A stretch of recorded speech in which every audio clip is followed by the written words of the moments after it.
Good day, folks. Today, I wish to show thee how to summarize a YouTube video using Chatgpt. To do this, thou must first open the web browser. Once it's open, type YouTube summary using Chatgpt in the search bar at the top and press Enter. Once thou hast pressed Enter, a fresh window will appear. Here, thou shouldst choose the first link thou seeth. After clicking on it, the process will begin.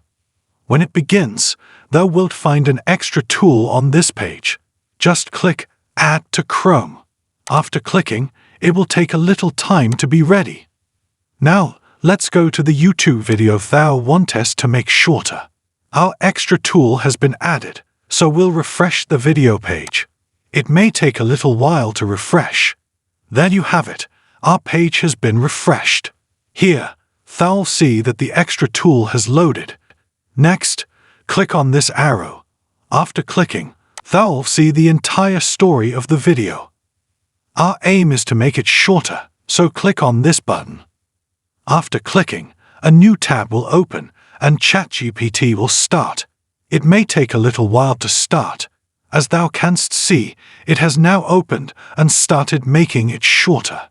It may take some time to finish making it shorter. There you go. Your YouTube video story has been made shorter. This is the way to make any YouTube video shorter. Thank you for watching this video. If you want to watch more videos like this, please subscribe to this channel and don't forget to like it.